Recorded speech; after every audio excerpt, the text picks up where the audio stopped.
Standing in knee-deep water with your 7-year-old daughter while on holidays. Moments later, she's bitten by a shark, because that's exactly what happened to David Holmes last week in central Queensland. Yeah, Mia, his 7-year-old daughter, thankfully survived, but had to be rushed to hospital and is now in a wheelchair while she recovers.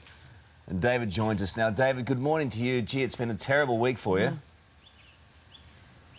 Yeah, that's right. Good morning, Carl. Good morning, Ali. How is she now? Yeah, she's recovering, so the physical injuries, they're certainly getting better. She's got multiple bites and marks on her feet, so one really good bite which was taken out of her ankle, and there's lots of tooth marks in the top and the bottom of the foot. I tell you what, David, you know, when you're standing in knee-deep water with your kids, you think you're going to be quite safe. Can you just explain to us exactly what happened? Yeah, so we're at Northwest Island, which is off the coast of Yeppoon. There's a reef flat, so very sandy, it's very easy to see. The water was only knee-deep, the tide had just started to come in. Mia was about 10 metres off the beach, only a very short distance away from me. I could clearly see her, and you could see what was around in the water. I was playing with the other kids on the beach and heard her scream and looked at what was going on and could see a shark in the water right at her feet. The tail of the shark was thrashing through the water, and you get to see it still going at her. You cover 10 metres pretty quick when you try and get your kids out of that situation, and in the time that it took me to get to her, I could still see that it was trying to bite her, and at least a couple of times it did bite her.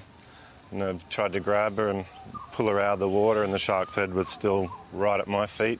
Yeah. So give the shark a kick in the head and drag her out of the water. Whoa. I mean, for a dad to be experiencing that, I mean, how was it for you? Yeah, it's not something that you ever want to see again, and when something does happen to your kids, it certainly affects you differently, and in Mia's case, it certainly affected her. She's pretty reluctant to talk about it. Oh. Understandable too. I mean, our thoughts are with her. And what and I know we think it was a lemon shark that had been, this was the second time that it attacked in recent weeks. Is that what you understand? Yeah, that's correct. There's plenty of people who camp on the island, and others had seen the same shark in the water, and shortly after that had happened, members of our group have gone down and filmed the shark. It was still hanging around, so it's good to be able to have that footage of the shark so we know what it was, and we can show Mia this is the shark that bit you. Yeah. There's a general warning, isn't there, about them and how to behave in those areas. I know it's a big issue in Queensland at the moment. Yeah, look, it's sort of hard to say. People use the island for various reasons. Yeah. People go there to dive, people go there to fish, people just go there to enjoy the wildlife that comes there.